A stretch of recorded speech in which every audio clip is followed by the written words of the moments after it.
అందరికీ నమస్తే అండి. Welcome to our channel SNT Zindagi. ఎలా ఉన్నారండి అందరూ? నేను బాగానే ఉన్నాను. మరి ఈరోజు మన వీడియో ఏంటంటే రకరకాల పువ్వులు అయితే కనిపిస్తున్నాయి కదా, ఈ పువ్వులతో నేనేం పూజ చేస్తున్నానో చూడండి. ఈ పూజ పేరు ఏంటి అంటే 13 రకాల పువ్వుల పూజ అండి. బహుశా మీరు చాలా తక్కువ వినుంటారు ఈ పేరుని.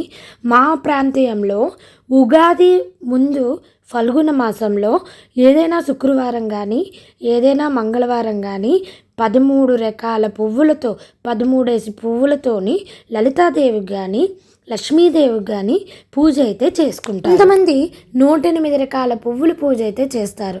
108 రకాలంటే ఎప్పుడుకవుతుందండి? అందుకని సంవత్సరం పొడవునా కూడాను ఎప్పుడు ఏ రకం దొరికితే ఆ రకం పువ్వులు 108 తీసుకొచ్చి అమ్మవారికి అయితే పుష్పార్చన అయితే చేస్తారు. ఉదాహరణకి ఒక మందార పువ్వే తీసుకుందాం. ఆ మందార పువ్వు రకాన్ని 108 మందారాలు చేసుకొని ఏదో ఒక రోజు లలిత అమ్మవారికి కానీ ఇష్టదైవం ఎవరైతే ఉంటారో వాళ్ళకైతే 108 మందారాలతో పూజ చేస్తారు. అలాగ 108 రకాలు 108 పువ్వులతో పూజ చేయాలి. మనది ఇప్పుడు ఈ వీడియో ఏంటంటే 13 రకాల పువ్వుల పూజ. అంటే నేను ఇక్కడ 13 రకాల పువ్వులను తీసుకొని 13 తీసుకొని లలిత అమ్మవారికి పూజ చేసుకున్నాను. ఈ 13 పువ్వుల పూజ ఉగాదికి ముందు వచ్చే శుక్రవారాలు మా ఊర్లో అయితే ఎక్కువ చేసుకుంటారు. ఫల్గుణ మాసంలోనమాట. ఫల్గుణ మాసంలో వచ్చే శుక్రవారాలు లక్ష్మీ అమ్మవారికి అయితే పూజ చేసుకుంటారు మా ఊర్లో.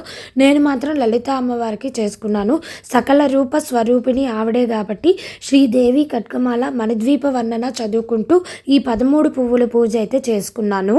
మహాకాళి, మహాలక్ష్మి, మహాసరస్వతి త్రిశక్తి స్వరూపిణి లలితాదేవి కాబట్టి ఆవిడికి శ్రీదేవి ఖడ్గమాల స్తోత్రం చదువుకొని పూజ అయితే చేసుకున్నాను.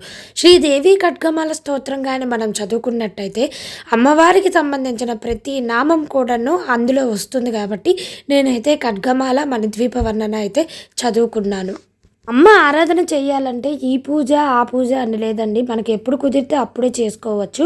ఇది మ్యాండేటరీ పూజ అయితే కాదు. పూజలన్నీ చేస్తేనే అమ్మ మనకి కరుణిస్తున్నది అన్న మాట అయితే వాస్తవం కాదు.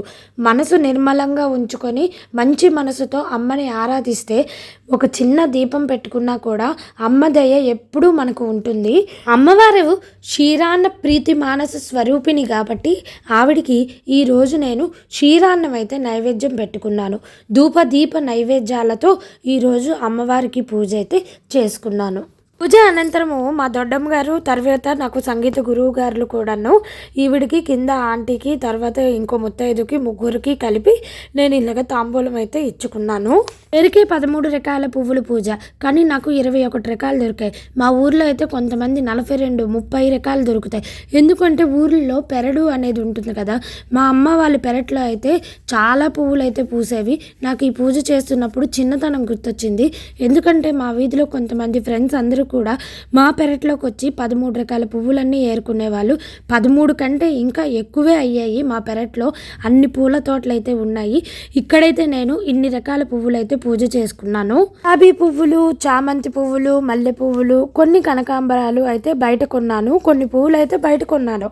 కొన్ని పువ్వులు మా వారు తీసుకొచ్చారు.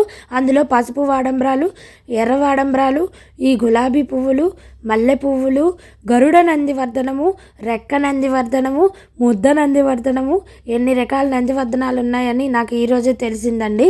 గన్నేరు పువ్వుల్లో కూడా ముద్ద గన్నేరు, రెక్క గన్నేరు, సువర్ణ గన్నేరు అని చెప్పేసి ఎన్ని గన్నేరు పువ్వులు అయితే ఉన్నాయి.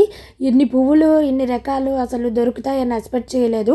13 రకాలు అనుకుంటే 21 రకాలు దొరికాయి. చాలా ఆనందం అనిపించింది. ఫ్రెండ్స్, ఇదండి ఈరోజు మన వీడియో. ఈ వీడియో కనుక మీకు నచ్చినట్లయితే ప్లీజ్ లైక్ చేయండి, షేర్ చేయండి, కామెంట్ చేయండి. నా ఛానల్ని ఫస్ట్ టైం చూసినట్లయితే సబ్స్క్రైబ్ చేసుకోండి. మరిన్ని వీడియోస్తో మళ్ళీ కలుద్దాం. అమ్మ దయ ఉంటే మనకి అన్నీ ఉన్నట్లే. ఓం శ్రీ మాత్రే నమః.